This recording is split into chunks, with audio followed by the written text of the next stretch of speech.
Hello everyone, how are you all? Welcome to EcoSo.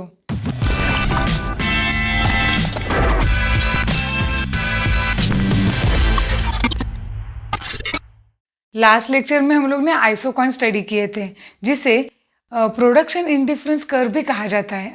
अगर आपने वो वीडियो अभी तक नहीं देखा है तो उसकी लिंक ऊपर आई बटन में और साथ ही नीचे डिस्क्रिप्शन बॉक्स में भी दी हुई है, तो वीडियो ज़रूर देखना।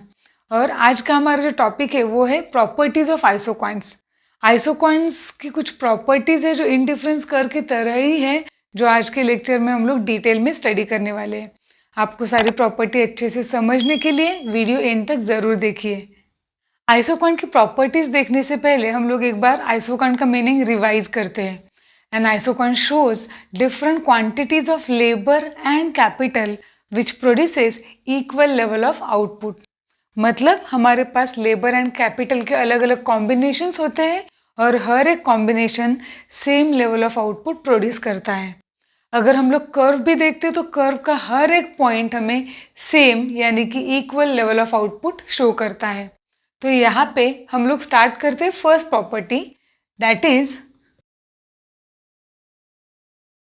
आइसोकॉन्स आर निगेटिवली इंक्लाइन। इसका मतलब आइसोकॉन्स डाउनवर्ड स्लोप करते फ्रॉम लेफ्ट टू राइट। क्यों और कैसे, ये समझने के लिए पहले हम लोग अदर 3 पॉसिबिलिटीज चेक करते हैं। वो है आइसोकॉन्ट अगर हॉरिजॉन्टल है, वर्टिकल है या फिर पॉजिटिवली स्लोप करता है तो क्या कंडीशन होगी, वो पहले हम लोग चेक करते हैं। सो इसमें से जो फर्स्ट कंडीशन हम लोग देखते हैं, if the isoquant slopes upward to the right। अगर आइसोकॉन्ट अपवर्ड स्लोप करता है तो देखते हैं क्या कंडीशन होगी।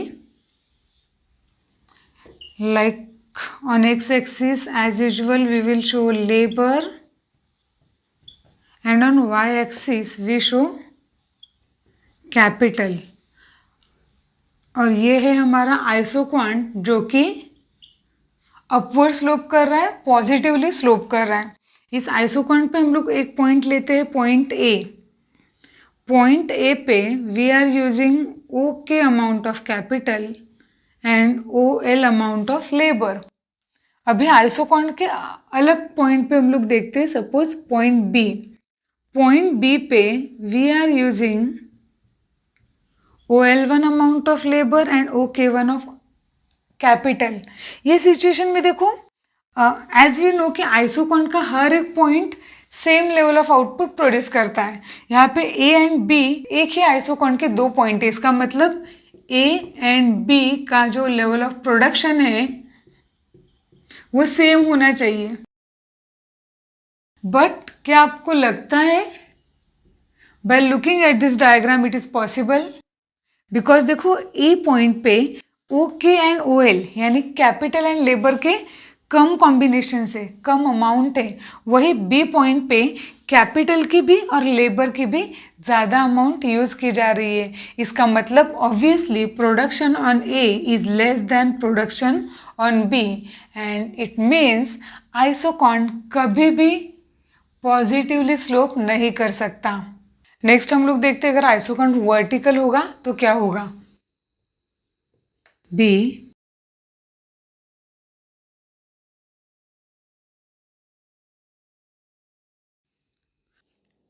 आइसोकॉन्ट वर्टिकल है, यहाँ पे हम लोग यूज कर रहे हैं O L amount of labour and at point A we are using O K amount of capital.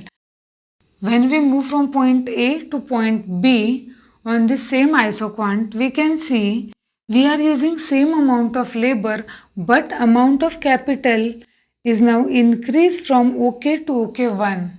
इसका मतलब देखो कॉम्बिनेशन ए के ऊपर जो प्रोडक्शन हो रहा है that must be less than the production at combination B, क्योंकि बिग पॉइंट पे लेबर अमाउंट तो सेम है बट कैपिटल एक्स्ट्रा यूज किया जा रहा है।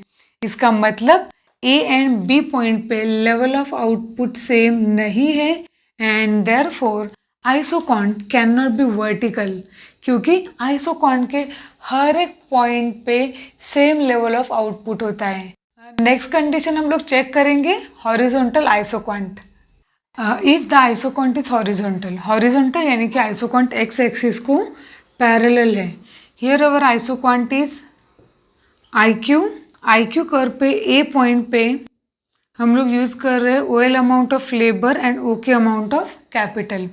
अगर हम लोग ए पॉइंट से बी पॉइंट पे जाते हैं तो एट पॉइंट बी हम लोग सेम कैपिटल यूज़ कर रहे हैं ओके, पर अमाउंट ऑफ लेबर अभी बी पॉइंट पे पहले से ज़्यादा है। इसका मतलब क्या होता है? ऑब्वियसली बी पॉइंट पे लेवल ऑफ आउटपुट भी ज़्यादा होना चाहिए, यानी कि we can say production on point A is less than production on point B, क्योंकि बी पे लेबर का अमाउंट ज़्यादा है। और अगर हम लोग आई क्यू देखते हैं तो ये दोनों भी पॉइंट एक ही आइसोकॉन्ट को बिलोंग करते हैं।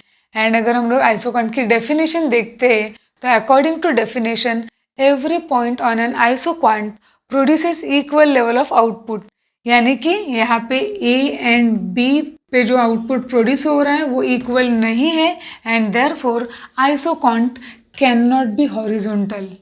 देन अभी लास्ट जो पॉसिबिलिटी है वो है कि आइसोक्वांट्स आर निगेटिवली इंक्लाइन। वो क्यों, वो हम लोग अभी देखते हैं। In this diagram our isoquant is negatively sloping. Now on this isoquant at point A we can see we are using OK amount of capital and OL amount of labor.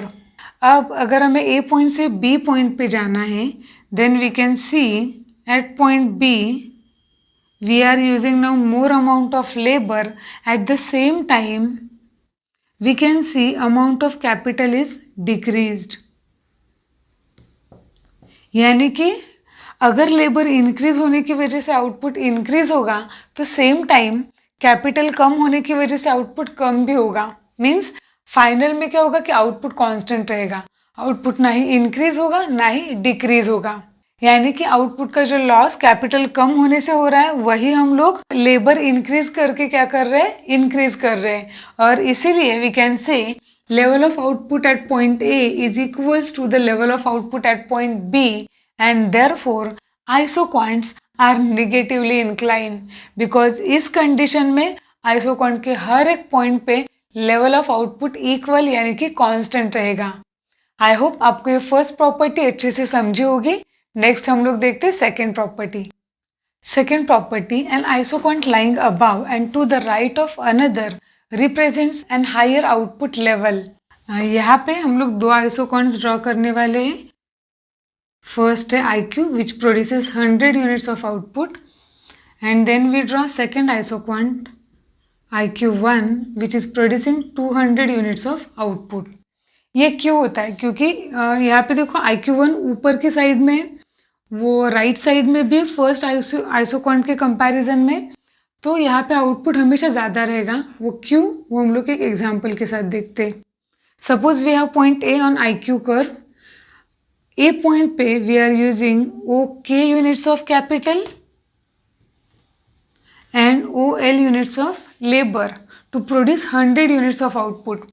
अगर हम लोग सेम टाइम पे आई Q one curve पे कोई point लेते हैं, suppose B, at point B we are using OK1 unit of capital and OL1 unit of labor, यानी कि B पॉइंट पे हम लोग कैपिटल के भी ज़्यादा यूनिट्स यूज़ कर रहे हैं, OK1 एंड लेबर के भी पहले से ज़्यादा यूनिट्स यूज़ कर रहे हैं, दैट इज़ OL1। इसका मतलब डेफिनेटली IQ1 पे जो लेवल ऑफ आउटपुट है वो हमेशा ज़्यादा ही रहेगा। और एक चीज़ यहाँ पे आप लोग ये इस वर्ड में भी देख सकते हो कि जो आइसोक्वांट ओरिजिन के ज़्यादा नज़दीक है उसका लेवल ऑफ आउटपुट कम रहेगा, और जो आइसोक्वांट ओरिजिन से बहुत ज़्यादा दूर है उस पे लेवल ऑफ आउटपुट हमेशा ज़्यादा रहेगा। So an isoquant which is farther away from the origin produces higher level of output. Now next property is no two isoquants can intersect each other. अगर वो एक दूसरे को इंटरसेक्ट करते भी है तो लॉजिकली एब्सर्ड सिचुएशन क्रिएट होगी। वो कैसे, हम लोग एक एग्जाम्पल के साथ देखते हैं। Here we have isoquant I Q and second we have isoquant I Q one. यहाँ पे IQ एंड IQ1 दोनों कर्व एक दूसरे को यहाँ पे इंटरसेक्ट कर रहे हैं. Suppose we have point A and point B on isoquant IQ. So on IQ curve we can say A is equals to B. क्योंकि देखो ये दोनों भी points A and B same isoquant को बिलोंग करते हैं एंड एक आइसोकॉन के सारे points same level of output produce करते हैं, इसलिए A is equals to B. Then on IQ1 we have point R and यहाँ पे हम लोग के पास पॉइंट है S. Again on curve IQ1 we can say R is equals to S. क्योंकि R एंड S IQ1 ये same isoquant को बिलोंग करते हैं, तो दोनों के ऊपर जो लेवल ऑफ आउटपुट है वो सेम रहेगा. नाउ अगर हम लोग अलग तरह से कंपैरिजन करते हैं, अगर हम लोग सिर्फ R एंड पॉइंट A देखते हैं, देखो compare to point R, A जो पॉइंट है वो हायर आइसोकॉन पे है. इसका मतलब पॉइंट A पे जो लेवल ऑफ आउटपुट है that should be greater than on point R. उसी के साथ अगर हम लोग ये देखते हैं तो एस पॉइंट देखो हायर इंडिफरेंस कर्व पे है, यानी कि एस पॉइंट पे भी जो लेवल ऑफ आउटपुट है वो पॉइंट बी से ज़्यादा होना चाहिए. अभी यहीं पे लॉजिकल एब्सर्डिटी हम लोग देख सकते हैं. वो कैसे देखो, क्योंकि ए एंड बी पे अगर आउटपुट सेम है एंड आर एंड एस पे भी आउटपुट अगर सेम है, यानी कि ये चारों पॉइंट पे लेवल ऑफ आउटपुट सेम होना चाहिए. बट अगर ये डायग्राम हम लोग देखते हैं तो डायग्राम कुछ अलग ही हमें शो कर रहा है, क्योंकि अगर ए पे ज़्यादा प्रोडक्शन हो रहा है आर से तो कॉम्बिनेशन ए को हम लोग प्रेफरेंस देने वाले हैं. अगर एस पे ज़्यादा प्रोडक्शन है compare to point B then we will prefer A over B. But in reality सारे पॉइंट्स पे लेवल ऑफ आउटपुट सेम रहेगा, यानी कि कम्प्लीटली लॉजिकली एब्सर्ड सिचुएशन है और कोई भी दो आइसोकॉन्स एक दूसरे को इंटरसेक्ट नहीं कर सकते. आई होप आपको यहाँ तक अच्छे से समझा होगा. Next property, isoquants need not be parallel. कोई भी दो आइसोकॉन्स नेसेसरीली पैरेलल होने ही चाहिए ऐसा कुछ भी नहीं है, वो पैरेलल नहीं हो सकते, क्योंकि जो रेट ऑफ सब्स्टिट्यूशन है बिटवीन लेबर एंड कैपिटल वो कभी भी सेम नहीं हो सकता. जैसे कि एक आइसोकॉन की शेड्यूल में हम लोग एक लेबर इंक्रीज करने के बदले 4 अमाउंट ऑफ कैपिटल कम कर रहे हैं. लोग यहाँ पे प्रॉपरली लिखते हैं 1 लेबर के बदले अगर हम लोग 4 अमाउंट ऑफ कैपिटल रिड्यूस कर रहे हैं, तो ऐसे भी पॉसिबल है कि दूसरी शेड्यूल में हम लोग 2 लेबर के बदले में क्या करेंगे, we will reduce 6 units of capital. यानी कि जो रेट ऑफ सब्स्टिट्यूशन है वो कभी भी कांस्टेंट नहीं रहता, वो अलग अलग शेड्यूल के लिए अलग अलग होता है और इसीलिए आइसोकॉन्स कभी भी पैरेलल नहीं हो सकते. कुछ केस में होंगे, कुछ केस में नहीं होंगे. नेक्स्ट प्रॉपर्टी देखते हैं, फिफ्थ प्रॉपर्टी.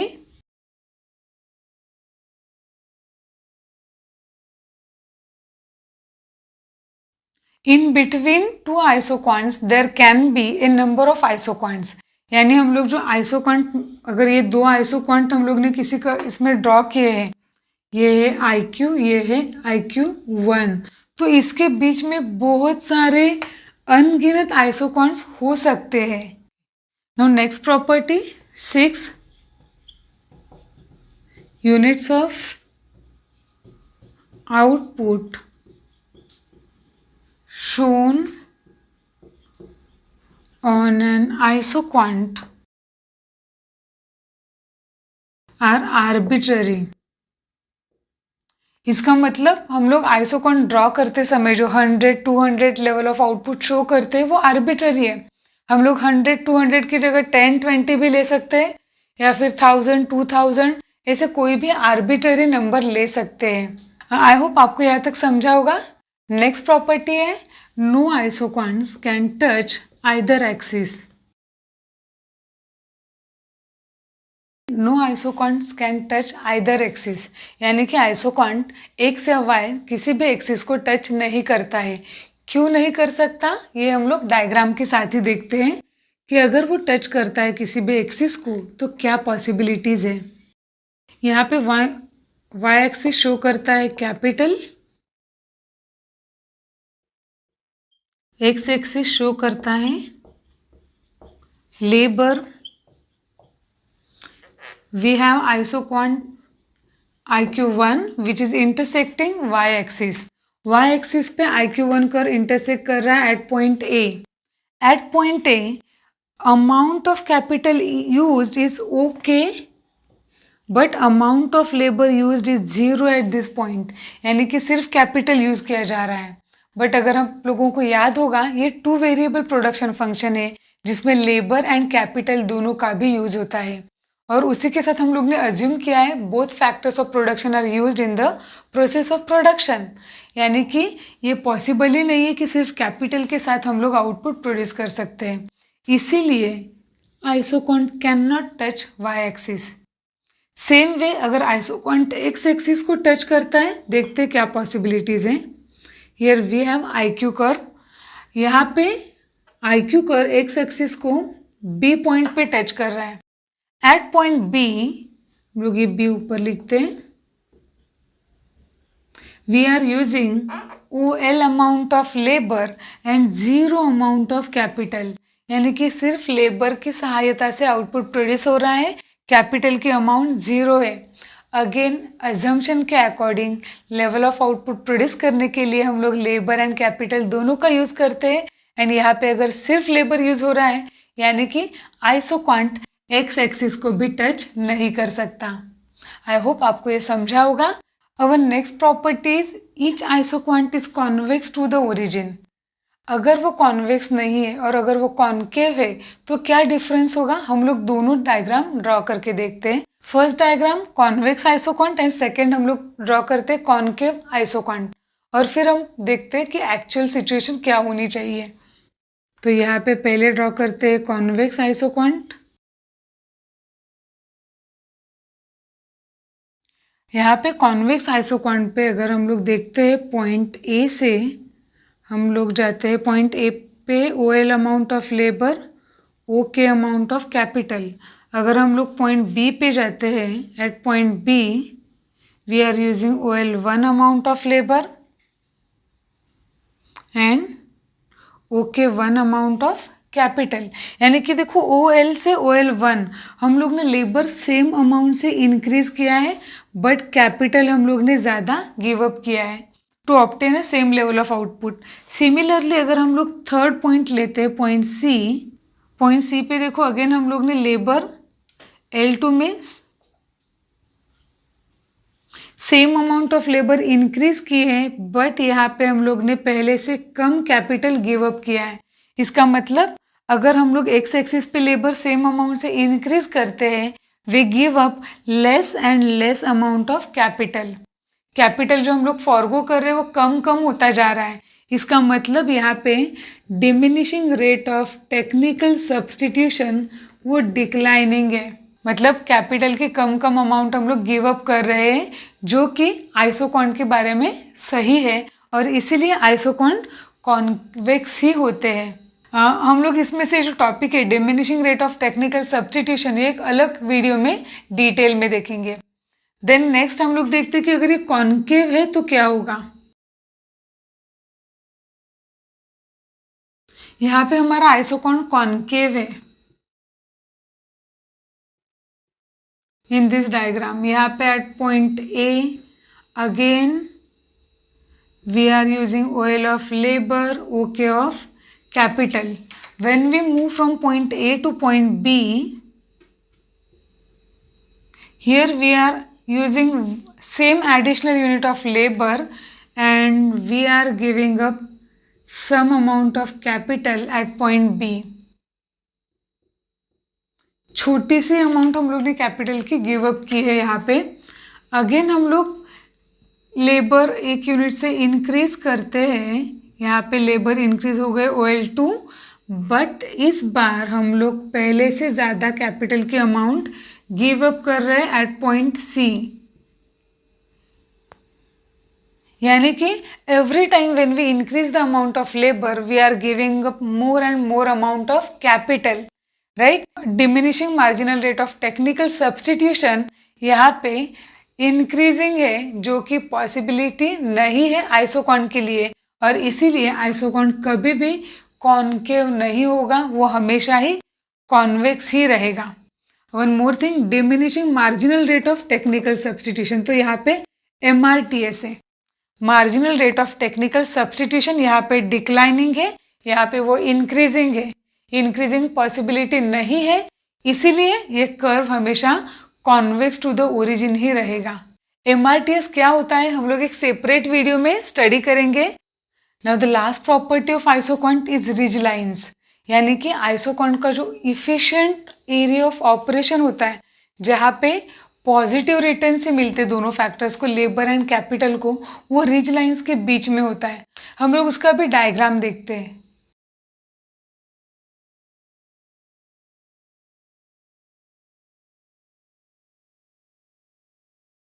यहाँ पे हम लोग के पास 3 आइसोकॉन्ट है, यानी कि हम लोग के पास आइसोकॉन्ट मैप है जिसमें IQ, IQ1 एंड IQ2 ऐसे अलग अलग आइसोकॉन्ट्स है, एंड रिज लाइन से A and B। A ridge line जो है वो कैपिटल को बिलोंग करती है, और यहाँ पे ए रिज लाइन पे जितने भी पॉइंट्स है, जैसे कि RQS, ये सारे पॉइंट शो करते हैं कि मार्जिनल प्रोडक्ट ऑफ कैपिटल इस पॉइंट पे 0 है और इसके अबाव वो निगेटिव है। Same way B isoquant belong करती है लेबर को, जिसके ऊपर हमारे पास 3 पॉइंट्स है, M, N एंड T, और ये तीनों पॉइंट पे लेबर की जो मार्जिनल प्रोडक्टिविटी है वो 0 है, और ये पॉइंट्स के बियॉन्ड वो निगेटिव हो जाती है। और इसीलिए कोई भी आइसोकॉन्ट पे जो बीच वाला पोर्शन है, रिज लाइंस के बीच वाला, उसी पोर्शन में इफिशिएंट प्रोडक्शन प्रोड्यूस होता है। आई होप आपको यहाँ तक अच्छे से समझा होगा।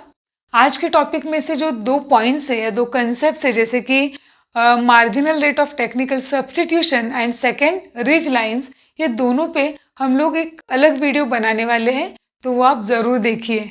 अगर आपको आज के टॉपिक में कोई भी डाउट्स है, then please write us into the comment section. अगर आपको हमारे वीडियोस अच्छे लगते हैं, then please subscribe to Ecos and press the bell icon, तो आपको हमारे आने वाले वीडियोस की नोटिफिकेशन जल्दी ही मिलती रहेगी। Thank you and take care.